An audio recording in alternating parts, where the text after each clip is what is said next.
Welcome to TV 11 నా పేరు పద్మ. వివరాలు వెళ్లే ముందు హెడ్లైన్స్ చూద్దాం. రేపటి నుంచి రెండో విడత పంచాయతీ ఎలక్షన్స్.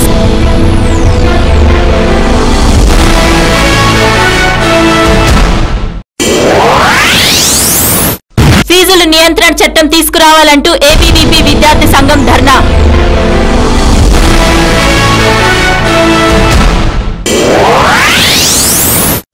ఆదాయపు పన్నుల శాఖ అధికారి ఇంట్లో ఏసీపీ దాడులు.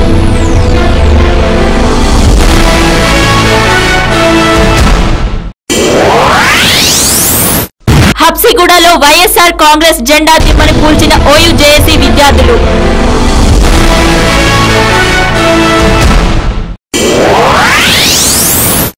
కర్నూలు ఆలగడ్డలో షాపింగ్ కాంప్లెక్స్ మెట్లపైకి దూసుకెళ్లిన కేసినేని బస్సు.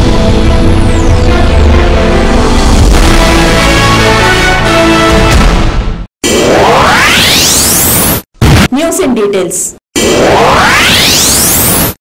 శనివారం జరగనున్న రెండో విడత పంచాయతీ ఎన్నికల్లో 6,970 గ్రామ పంచాయతీలకు ఎన్నికలు నిర్వహించాల్సి ఉండగా అందులో 700 వరకు ఏకగ్రీవం అయ్యాయని ఎన్నికల సంఘం కార్యదర్శి నవీన్ మిట్టల్ తెలిపారు. వరదలు, సర్పంచ్ అభ్యర్థి మృతి కారణంగా 68 చోట్ల ఎన్నికలు వాయిదా పడగా మిగిలిన పంచాయతీలకు శనివారం ఎన్నికలు జరగనున్నాయి. దీనికి సంబంధించి అన్ని ఏర్పాట్లు పూర్తి అయ్యాయని నవీన్ మిట్టల్ తెలిపారు. వరదల కారణంగా ఇప్పటికీ 62 పంచాయతీల్లో ఎన్నికలు వాయిదా పడగా పశ్చిమ గోదావరి జిల్లాలోని పోలవరం, చేగొండ, కొండ్రుకోట, తూటిగుంట, కోరుటూరు పంచాయతీల్లో కూడా వరదల కారణంగా వాయిదా వేశారు. వీటికి ఈ నెల 31న ఎన్నికలు నిర్వహించనున్నారు. అలాగే గుంటూరు జిల్లాలోని చెల్లవారిపాలెంలో సర్పంచ్ అభ్యర్థి మరణించడంతో అక్కడ ఆగస్టు 8న ఎన్నికలు నిర్వహించనున్నారు. వరదలు, బ్యాలెట్ పేపర్లలో తప్పులు కారణంగా ఇప్పటికే వాయిదా పడిన చోట్ల ఈ నెల 31న ఎన్నికలు నిర్వహిస్తామని నవీన్ మిట్టల్ తెలిపారు. అలాగే వేలంపాట కారణంగా ఎన్నికలు రద్దు చేసిన 18 పంచాయతీలకు ఆగస్టు 8న ఎన్నికలు జరగనున్నాయని వివరించారు. మరోవైపు ఎన్నికల్లో మద్యం ఏరులై పారుతుంది. కొన్ని ప్రాంతాల్లో మద్యం లేకపోవడంతో ఇతర ప్రాంతాల నుంచి తెచ్చి నిల్వ చేసి సరఫరా చేస్తున్నారు. ధన ప్రవాహానికి అంతే లేకుండా పోయింది. ఓటుకు 1000 నుంచి 3000 వరకు ఇవ్వడానికి వెనకాడడం లేదు. మేజర్ గ్రామ పంచాయతీలు ప్రతిష్టాత్మకంగా తీసుకున్న పంచాయతీల్లో ప్రలోభాలు అధికంగా ఉన్నాయి. ఎన్నికల్లో మద్యం, ధన ప్రవాహం అడ్డుకోవడంలో పోలీసులు, ఎక్సైజ్, రెవెన్యూ అధికారులు విఫలమయ్యారు.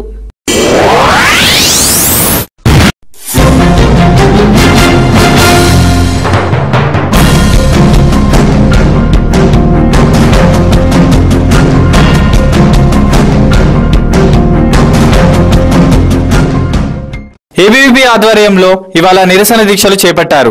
ప్రైవేట్ కార్పొరేట్ విద్యాసంస్థలో ఫీజుల నియంత్రణ చట్టం తీసుకురావాలని, కార్పొరేట్ విద్యాసంస్థలు ప్రభుత్వం చేసినటువంటి చట్టాన్ని విరుద్ధంగా ఫీజులు వసూలు చేస్తున్నారని దాన్ని నిరసిస్తూ ఈ రోజు ఏబీవీపీ ఆధ్వర్యంలో రాష్ట్ర వ్యాప్తంగా నిరసన దీక్షలు చేపట్టడం జరుగుతుంది. ఈ రోజు ప్రభుత్వం చెబుతుంది ప్రభుత్వ విద్యను ప్రోత్సహిస్తున్నాము అని. అదేవిధంగా కార్పొరేట్ విద్యాసంస్థలు అయిన నారాయణ, శ్రీ చైతన్య విచ్చలవిడిగా ఏసీ క్యాంపస్ అని, నాన్ ఏసీ క్యాంపస్ అని 3 నుంచి 4 లక్షల చొప్పున అక్రమంగా ఫీజులు వసూలు చేసినా ప్రభుత్వం నుంచి ఎలాంటి స్పందన లేదు. గతంలో ఏబీవీపీ అనేక సార్లు ప్రిన్సిపల్ ని కలిశారు. అదేవిధంగా ఇంటర్మీడియట్ బోర్డు కార్యదర్శిని కలిశారు. ఈ విధంగా మేము డిమాండ్ చేస్తున్నాం ఒక్కటే, ఈ రోజు ప్రభుత్వ విద్యను ప్రోత్సహించాలంటే కార్పొరేట్ విద్యా సంస్థలను వెంటనే నిషేధించాలి. ఈ రోజు నుంచి ఈ సంవత్సరం మొత్తం కూడా కార్పొరేట్ విద్యను వ్యతిరేకంగా నిరసన కార్యక్రమాలు చేయడం జరుగుతుందని, ఇది ఆరంభం మాత్రమే అని మేము ఈ విధంగా హెచ్చరిస్తున్నామని ఏబీవీపీ నాయకులు తెలిపారు. కార్పొరేట్ విద్యా సంస్థలు అక్రమంగా ప్రభుత్వం చేసినటువంటి రూల్స్ కు విరుద్ధంగా విచ్చలవిడిగా ఫీజులు వసూలు చేస్తున్నాయి. దాన్ని నిరసిస్తూ ఈరోజు ఏబీవీపీ ఆధ్వర్యంలో రాష్ట్ర వ్యాప్తంగా నిరసన దీక్షలు చేపట్టడం జరుగుతుంది. ఈరోజు ప్రభుత్వం చెప్తుంది ఈరోజు మేము ప్రభుత్వ విద్యను ప్రోత్సహిస్తున్నామని.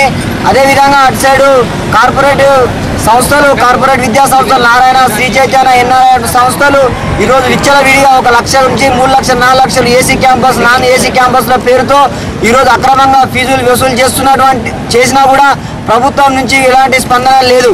గతంలో ఏబీవీపీ అనేక సార్లు ప్రిన్సిపల్ సెక్రటరీ కలిసినాం. అదేవిధంగా ఇంటర్మీడియట్ బోర్డు కార్యదర్శిని కలిసినాం.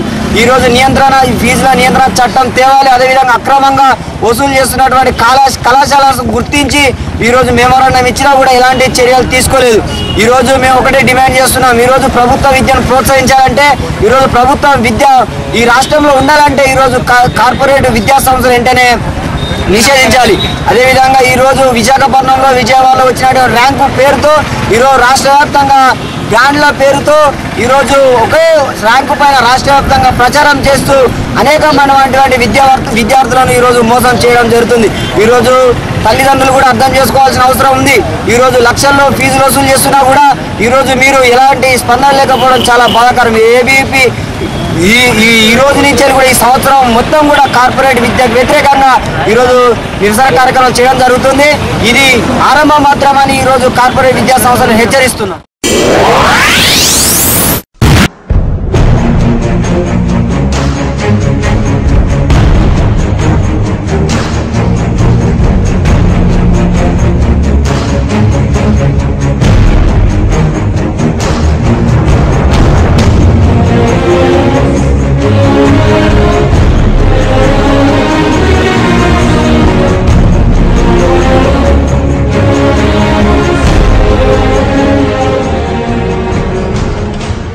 హైదరాబాద్ నాగోల్ సాయినగర్ కాలనీలో ఆదాయ పన్నుల శాఖాధికారి వెంకటేశ్వర్లు ఇంట్లో ఏసీబీ అధికారులు దాడులు నిర్వహించారు.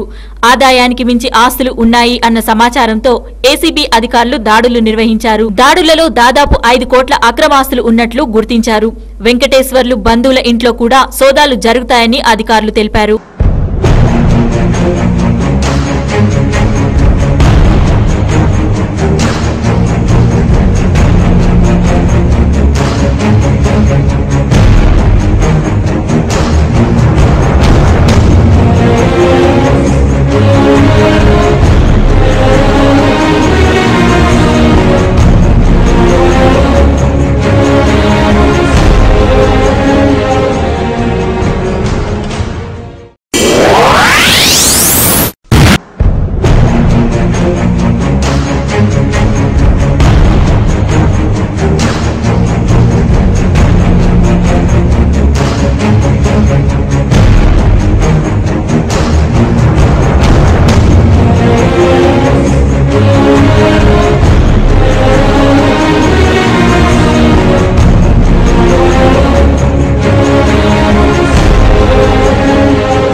తెలంగాణను కేంద్రం ప్రకటించే సమయంలో వైఎస్ఆర్సీపీ ఎమ్మెల్యేలు రాజీనామా చేస్తామని బ్లాక్ మెయిలింగ్ చేస్తున్నారంటూ ఓయూ విద్యార్థులు హైదరాబాద్ హబ్సీగూడ చౌరస్తాలో వైఎస్ఆర్సీపీ జెండా దిమ్మెను కూల్చారు.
కేంద్రం ప్రకటించే సమయంలో వైఎస్ఆర్సీపీ ఎమ్మెల్యేలు రాజీనామా చేస్తామని బ్లాక్ మెయిలింగ్ చేయడాన్ని ఖండిస్తూ తెలంగాణ వ్యాప్తంగా వైఎస్ఆర్సీపీ జెండా దిమ్మెలను కూల్చాలని, జెండాలను తగలబెట్టాలని విద్యార్థులకు ఓయూ జేఏసీ పిలుపునిచ్చింది.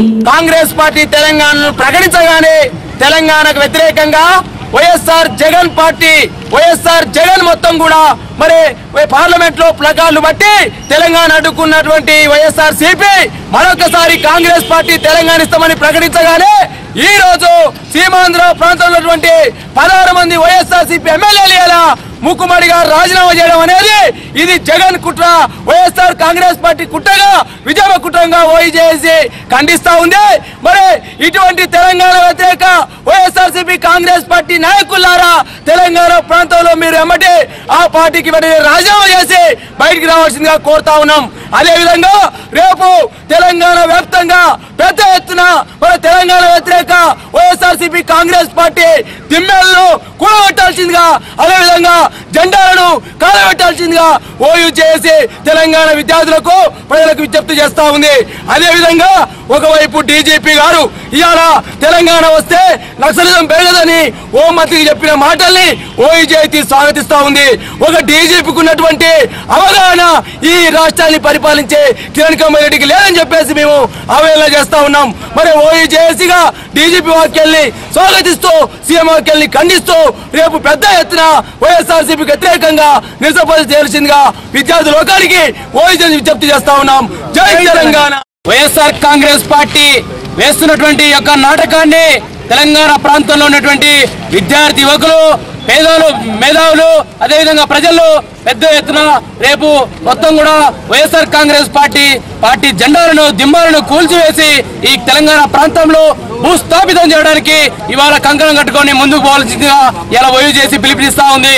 అదేవిధంగా రేపు ఎల్లుండి జరగబోయేటువంటి పంచాయతీ ఎన్నికల్లో 2 ఫేజ్లో జరుగుతున్నటువంటి పంచాయతీ ఎన్నికల్లో తెలంగాణ ప్రాంతంలో మొత్తం కూడా వైఎస్ఆర్ కాంగ్రెస్ పార్టీకి ఒక్క ఓటు వేయకుండా మొత్తం భూస్థాపితం చేయడానికి ప్రతి ఒక్కరు కూడా కంకణం కట్టుకొని ముందుకు రావాలని చెప్పేసి ఇలా విద్యార్థులుగా మేము ప్రజలకు పిలుపునిస్తా ఉన్నాము.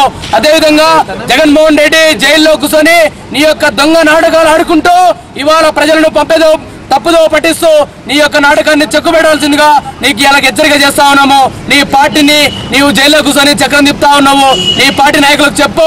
మొత్తం కూడా తెలంగాణ ప్రాంతంలో ప్రతి ఒక్కరు కూడా చీము నెత్తున్నటువంటి ప్రతి ఒక్క నాయకుడు కూడా వైఎస్ఆర్ కాంగ్రెస్ పార్టీ నాయకుడు వాళ్ళ రాజీనామాలు సమర్పించి తెలంగాణ ఉద్యమంలో మమేకమై రావాల్సిందిగా ఇలా ఓయూజేఏసీ పక్షాన మేము ఆ నాయకులకు పిలుపునిస్తా ఉన్నాము.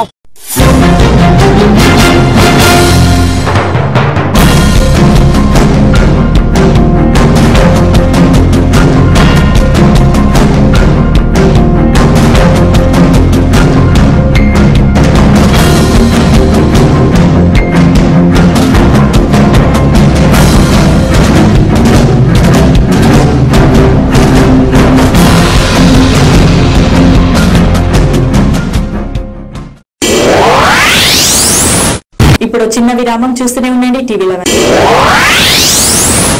మాంసాహారులకు శుభవార్త. అన్ని రకాల తాజా చేపలు, రొయ్యలు మరియు పీతలు దొరుకు ఏకైక స్థలం డకన్ ఫిష్ ల్యాండ్. హోల్సేల్ మరియు రీటైల్ అమ్మకాలతో మీకోసం సిద్ధంగా ఉంది Deccan fish land. My address shop number 5 opposite Yellamma temple, Balkampet road, Hyderabad. వివరాలకై సంప్రదించండి 0403000088. మీ పాత కార్ అమ్మాలనుకున్నా, కొనాలనుకున్నా లేదా ఎక్స్చేంజ్ చేయాలనుకున్నా సంప్రదించండి Shri Balaji car consultancy, opposite Saibaba temple, Yellamma temple road, Balkampet, Hyderabad. మా ఫోన్ నెంబర్ 9346967469. స్పాట్ ఫైనాన్స్ సౌకర్యం కూడా కలదు.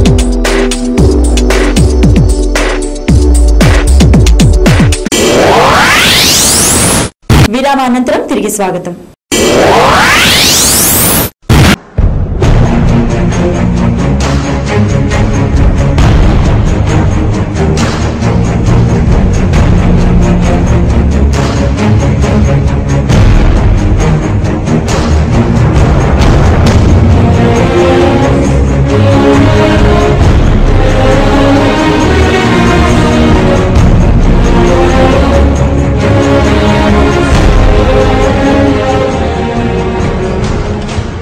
గ్రేటర్ హైదరాబాద్ టీఆర్ఎస్ ప్రధాన కార్యదర్శిగా బేగంపేట పాటిగడ్డ ప్రాంతానికి చెందిన మసీవుల్లా ఖాన్ నియమితులయ్యారు. గురువారం గ్రేటర్ హైదరాబాద్ టీఆర్ఎస్ అధ్యక్షుడు కట్టెల శ్రీనివాస్ యాదవ్ బేగంపేట సింధి కాలనీలోని తన నివాసంలో మసీవుల్లా ఖాన్ కు నియామక పత్రాన్ని అందజేశారు. మసీవుల్లా ఖాన్ ఇంతకు ముందు బేగంపేట డివిజన్ అధ్యక్షుడిగా పనిచేశారు. అనంతరం మసీవుల్లా ఖాన్ మాట్లాడుతూ తాను పార్టీ బలోపేతానికి నిరంతరం కృషి చేస్తానన్నారు. ఈ కార్యక్రమంలో టీఆర్ఎస్ నాయకులు చామకూర సుధాకర్ రెడ్డి, పబ్బా ప్రకాష్, సి అంజయ్య యాదవ్, దేశపాక శ్రీనివాస్, నాని, మున్నా, షాబాజ్ ఖాన్, ఇర్ఫాన్ తదితరులు పాల్గొన్నారు. సంవత్సరాల నుంచి ఒకటే ఎజెండాతో పుట్టిన పార్టీ టీఆర్ఎస్ పార్టీ. మొదటి నుంచి కూడా తెలంగాణ సాధన పోరాటంలో భాగంగా గత 4 సంవత్సరాల నుంచి ఉద్యమంలో పార్టీ పిలుపు మేరకు, అదేవిధంగా జేసీ పిలుపు మేరకు అనేక కార్యక్రమంలో గ్రేటర్ హైదరాబాద్లో అందరు నాయకులు కూడా చిత్తశుద్ధితో పనిచేస్తున్న సమయంలో ఈ గ్రేటర్ హైదరాబాద్ అనేది హిందూ ముస్లిమ్స్ ఒక గంగా జమున తహజీబ్ లాంటిది. మేమందరం కూడా అన్నదమ్ముల్లాగా ఉండి తెలంగాణ కోసం పోరాడతామని చెప్పి ముందుకు వచ్చిన ముస్లిం మైనారిటీ సోదరులకు కూడా మేము మనస్ఫూర్తిగా రంజాన్ మాసంలో వాళ్ళకు మేము శుభాకాంక్షలు తెలియజేస్తా ఉన్నాం. అదేవిధంగా ఈరోజు గ్రేటర్ హైదరాబాద్లో సనత్ నగర్ నియోజకవర్గం నుంచి బేగంపేట్ వాసి అయిన మసీవుల్లా ఖాన్ మొదటి నుంచి కూడా పార్టీకి ఎంతో కష్టపడుతూ అనేక ఉద్యమంలో పాల్గొని మా కార్యక్రమంలో భాగస్వాములైనందుకు ఆయన పనితనాన్ని గుర్తించి ఈరోజు గ్రేటర్ హైదరాబాద్ జనరల్ సెక్రటరీగా మేము ప్రకటిస్తూ ఉన్నాము.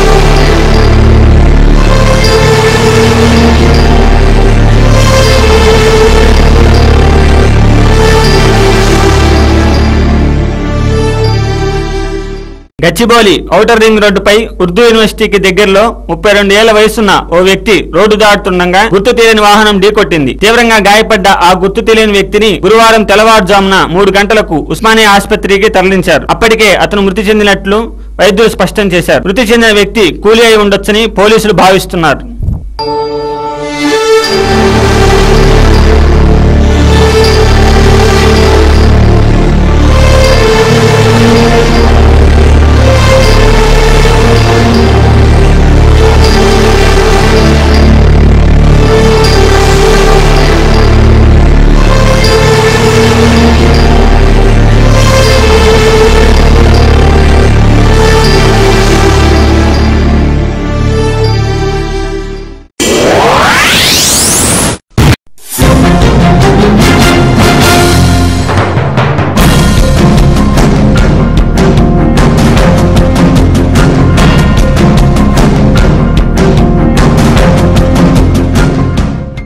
క్రైస్తవ మతానికి చెందిన కొందరు గుర్తు తెలియని వ్యక్తులు ఉప్పర్పల్లి గ్రామంలోకి ప్రవేశించి ఆ గ్రామ ప్రజలను మభ్యపెట్టి మత మార్పిడి అవ్వాలని, అలా అవుతే డబ్బులు ఇస్తామని ప్రచారం చేపట్టారు. ఇది గమనించిన గ్రామస్తులు భారతదేశంలో అన్ని మతాల వారు నివసిస్తున్నారని, హిందూ ముస్లిం బాయి బాయిగా ముందుకు సాగుతున్నారని, కానీ ఒక మతం వారు మరో మతానికి మారాలి అని చెప్పడం చట్టరీత్యా నేరం అవుతుందని గ్రామస్తులు ఆగ్రహం వ్యక్తం చేస్తున్నారు. కావున వీరిని అరెస్టు చేసి చట్టపరంగా కఠిన చర్యలు తీసుకోవాలని గ్రామస్తులు పోలీసులను కోరుతున్నారు. మా యొక్క గ్రామంలో ఉప్పర్పల్లికి ఇక్కడ విచ్చేసి వాళ్ళు ప్రతి ఇంటికి తిరుగుకుంటూ క్రైస్తవ మతానికి మారాలని చెప్పి దుష్ప్రచారం చేస్తున్నారు. ఇక్కడ ఉన్నటువంటి హిందువుల ఇళ్లలోకి వచ్చి వాళ్ళు చేయడం అనేది తప్పుగా మేము భావించి వాళ్ళని గుర్తించి మీరు ఎవరమ్మా అడిగినప్పుడు వాళ్ళు ఎవరు స్థానికులు కాదు, ఎక్కడికెంచి వచ్చి ఇక్కడ ఒక 10 మంది గుమ్ము కూడి వాళ్ళు దుష్ప్రచారం చేస్తున్నారు. దాన్ని అడ్డుకొని ఈరోజు పోలీసులకు తెలపడం జరిగింది. వాళ్ళందరి మీద యాక్షన్ తీసుకోవాలని చెప్పి మా గ్రామం తరఫున అందరూ మేము కోరుకుంటాం. స్థానికంగా ఉన్న ప్రతి ఇంటికి పోయి మీకు అది చేస్తాం ఇది చేస్తాం, దేవుని నమ్ముకుంటే మీకు మంచి జరుగుతుంది, మీరు మా మతంలోకి రండి అని చెప్పి దుష్ప్రచారం చేస్తున్నారు. ఇటువంటి చర్యలను మేము తీవ్రంగా ఖండిస్తున్నాం. స్థానికంగా ఇటువంటి వాళ్ళని కఠినంగా శిక్షించాలని చెప్పి మేము ఖచ్చితంగా పోలీసుల మీద మేము ఫిర్యాదు చేసినాము. రైటింగ్ లో ఇస్తాము, వాళ్ళ మీద ఖచ్చితంగా యాక్షన్ తీసుకోవాలి. లేకపోతే ఇటువంటి సమాజము ఈ రోజు ఎక్కడ పోతుందో తెలియదు. ఇప్పుడు మభ్యపెట్టి గరీబోళ్ళ దగ్గరికి వెళ్ళి, పేదవాళ్ళ దగ్గరికి వెళ్ళి, కూలీనాలు చేసుకునే వాళ్ళ దగ్గరికి వెళ్ళి డబ్బులు మభ్యపెట్టి డబ్బులను ఆశ చూపెట్టి వాళ్ళకు డబ్బులు ఇచ్చి వాళ్ళని మత మార్పిడి చేస్తున్నారు. ఈ మత పారిని మేము అడ్డుకుంటున్నాం. ఈ రోజు ఇటువంటి సమాజంలో జరిగితే రేపు మన భారతదేశమే ఎక్కడో పోతుందో మనకు అర్థం కాని పరిస్థితుల్లో ఉన్నది. దయచేసి అటువంటిది గవర్నమెంట్ కానీ ఎవరు కానీ పోలీసులు కానీ వాళ్ళ మీద శిక్షించి వారికి కటకటాలకు పంపాలని చెప్పి కోరుతున్నాం. భారతదేశం అనేది అన్ని మతాలకు ఉన్నది, మేము దానికి తప్పుపడట్లేదు. హిందూ ముస్లిం అందరం బాయ్ బాయ్ అనే విధంగా ముందుకు పోతున్నాం. దాంట్లో ఎటువంటి అది లేదు, దానికి ఎటువంటి వెనకాడవలసిన అవసరం లేదు భారతదేశంలో. బట్ ఎవరి మతంలో వాళ్ళు పూజ చేసుకోవడం మంచిది. ఒక మతం వాళ్ళు ఇంకో మతం దగ్గర పోవడం అనేది తప్పు, అది చట్టరీత్యా నేరం. ఇంటింటికి తిరుగుతూ మత ప్రచారం చేస్తూ 12 మంది ప్రతి ఒక్కరిని మత మార్పిడి చేయాలని చెప్పి ప్రలోభ పెడుతూ మా కజిన్స్ వాళ్ళ ఇంట్లో కూడా వాళ్ళు వెళ్ళడం జరిగింది. అక్కడ నుంచి మాకు ఫోన్ రావడంతో మేము వెళ్ళి వాళ్ళు అడగగా మమ్మల్ని కూడా మీరు కూడా దైవ ప్రార్థన చేస్తాం మీకోసం, మీరు కూడా మతం మార్చుకోండి, క్రిస్టియన్లో కన్వర్ట్ కండి అని చెప్పి మాకు కూడా చెప్పడం జరిగింది. ఆ విషయం మేము సిఐ జయరామ్ గారికి ఇన్ఫర్మేషన్ ఇవ్వడం జరిగింది. ఆ తర్వాత సిఐ గారు వాళ్ళని అరెస్ట్ చేశారు. దీనిపైన కఠిన చర్యలు తీసుకోవాలని చెప్పి, అలాగే మత ప్రచారం మీద మాకు పర్మిషన్ ఉందని చెప్పి వాళ్ళు బూటకపు నాటకం ఆడుతూ ప్రతి ఇంట్లోకి వెళ్ళి ప్రచారం చేస్తున్నారు. ఇలాంటి ప్రచారాన్ని అడ్డుకోవడానికి ప్రభుత్వం చట్టపర చర్యలు తీసుకొని వీళ్ళందరూ కఠినంగా శిక్షించాలి.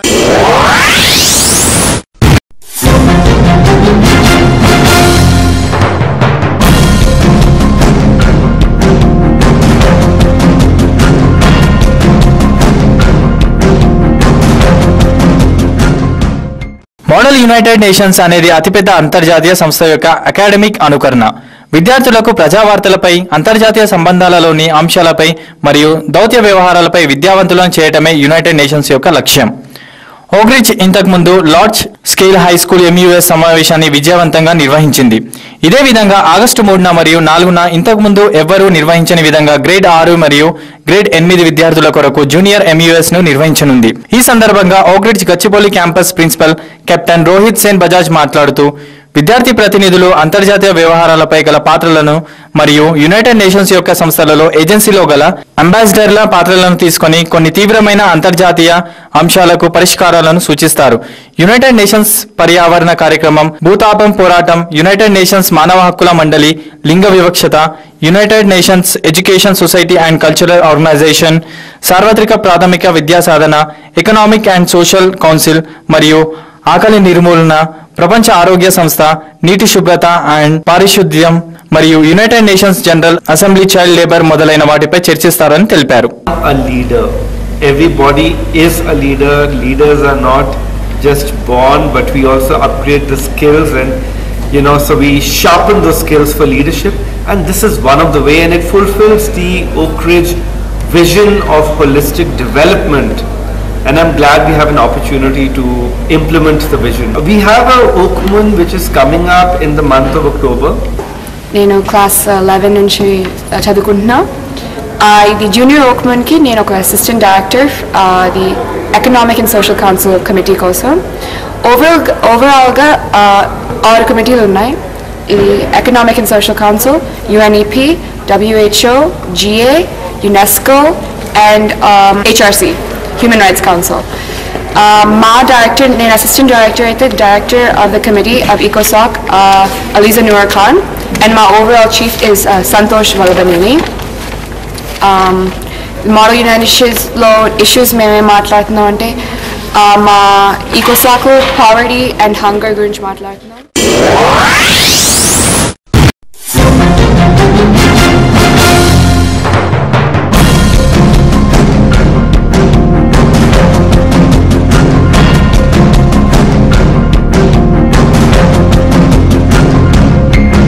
కేసినేని ట్రావెల్స్ కు చెందిన ఒక బస్సు కర్నూలు జిల్లా ఆలుగడ్డలో స్పీడ్ గా దూసుకువచ్చిన బస్సు షాపింగ్ కాంప్లెక్స్ మెట్లపైకి ఎక్కింది. ఆ టైం అక్కడ జనాలు లేకపోవడం వల్ల అదృష్టవశాత్తు ఎవరికి ఏమీ కాలేదు. అక్కడి కొద్ది దూరంలోనే కరెంటు పోల్ ఉంది. ఆ పోల్ ని ఢీకొని ఉంటే ఘోర ప్రమాదం జరిగి ఉండేదని స్థానికులు చెబుతున్నారు. ఈ ఘటనలో కొంతమంది ప్రయాణికులు గాయపడ్డారు. కాలం చెల్లిన బస్సులు వాడకం, అతివేగం, నిర్లక్ష్యంతో ప్రమాదాలు జరుగుతున్నా ప్రైవేటు ట్రావెల్స్ తీరు మారడం లేదని, ఇకనైనా వీటిపై ప్రభుత్వం దృష్టి సారించాలని ప్రజలు కోరుతున్నారు.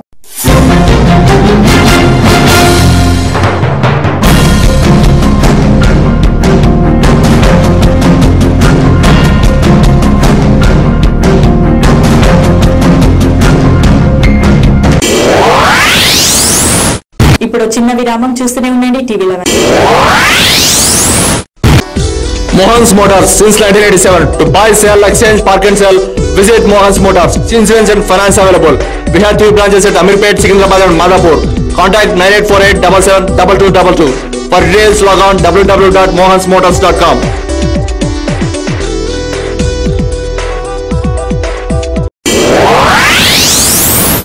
असुफा इस्लामिक स्कूल तालीम इंसान को इंसानियत से हमकिनार करती है, लेकिन क्या आपका बच्चा हकीकी तालीम से आरास्ता हो रहा है? गौर कीजिए, दीन और दुनिया दोनों तालीम का मरकज, जिसने इंसान को वो सिखाया जिसे वो नहीं जानता था. Believe in prophets. May the prayer and salutations of Allah be upon this all. Surah Baqarah number 2 ayat number 255. Asufa Islamic school English medium इस्लामी तालीम के साथ आपके इलाके का वाहिद school Asufa Islamic school Swarajnagar Borabanda. విరామానంతరం తిరిగి స్వాగతం.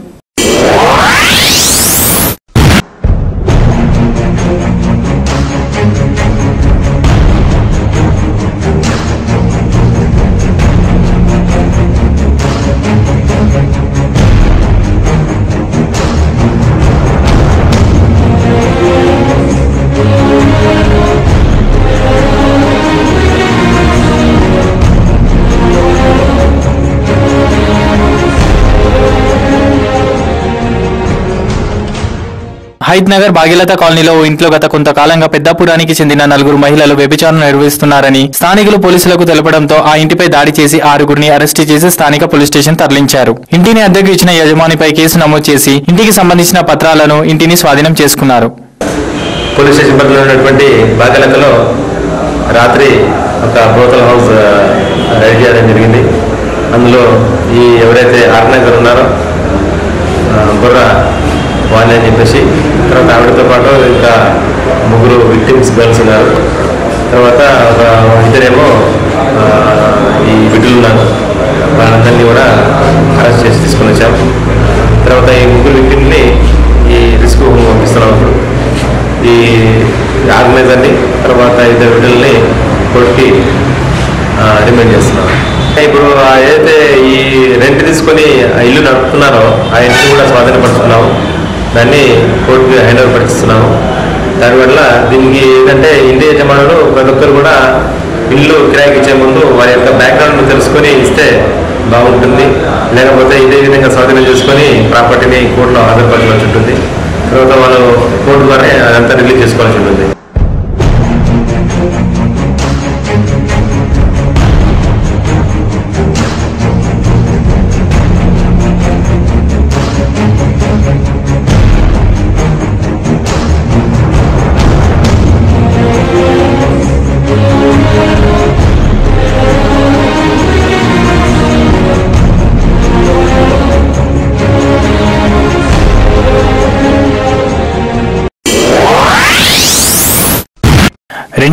సెప్టెంబర్లో జరిగిన బాట్లా ఎన్కౌంటర్ నిజమైనదిగా ఢిల్లీ హైకోర్టు తీర్పునిచ్చింది. ఈ ఎన్కౌంటర్లో ఇండియన్ ముజాహిద్దీన్ ఉగ్రవాది షాబాద్ అహ్మద్ ఇన్స్పెక్టర్ ఎంసీ శర్మను చంపినట్టు కోర్టు తీర్పునిచ్చింది. ఈ నెల 29న శిక్షను ఖరారు చేయనుంది. తీర్పు అన్ని పార్టీలు ఆహ్వానించాయి. సరిగ్గా 2008 సెప్టెంబర్ 19న ఢిల్లీలోని జమాయనగర్ లో బాట్లా హౌస్ లో ఉగ్రవాదులు ఉన్నారని పోలీసులకు సమాచారం అందింది. ఎన్కౌంటర్ స్పెషలిస్ట్ మోహన్ చందర్ శర్మ తన బలగాలతో అక్కడికి చేరుకున్నారు. ఎదురు కార్పూర్లో మొహమ్మద్ సాజిద్ అనే 2 ఉగ్రవాదులు హతమయ్యారు. హరీస్ ఖాన్, తాజాద్ అహ్మద్ అనే ఉగ్రవాదులు పరారు కాగా మొహమ్మద్ సయీద్ లొంగిపోయాడు. ఇదే ఎన్కౌంటర్ లో ఇన్స్పెక్టర్ శర్మ చనిపోయారు. మరో కానిస్టేబుల్ బల్వంత్ గాయపడ్డారు. 2010 జనవరి 1న షాజాద్ అహ్మద్ ను ఉత్తరప్రదేశ్లోని అజంగఢ్ నుంచి పోలీసులు అరెస్టు చేశారు. అయితే తను బాట్లా ఎన్కౌంటర్ ఘటనా స్థలంలో లేను అని షాజాద్ అన్నాడు. అయితే 70 మంది సాక్షులను ఢిల్లీ స్పెషల్ సెల్లోని పోలీసుల్లో 6గురిని ప్రత్యక్ష సాక్షుల్ని న్యాయస్థానం విచారించింది. చివరికి ఎన్కౌంటర్ నిజమేనని శర్మను చంపింది షాజాద్ అని కోర్టు తేల్చింది. ఈ తీర్పుని ఇన్స్పెక్టర్ శర్మ కుటుంబ సభ్యులు స్వాగతించారు. రాజధాని కేంద్రంగా మరో 2 నెలల్లో double decker super fast express పట్టాలపైకి ఎక్కనుంది.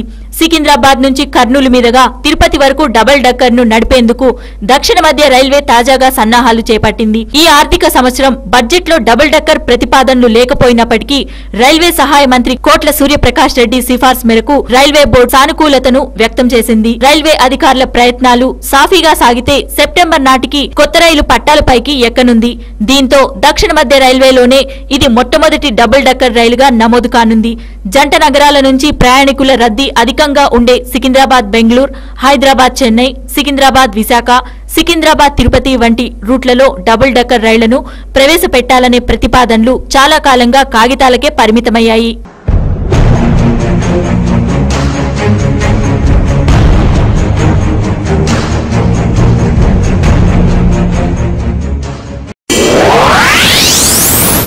ఇవి ఈ రోజు వార్తలు. మరిన్ని అప్డేట్స్ కోసం చూస్తూనే ఉండండి TV11.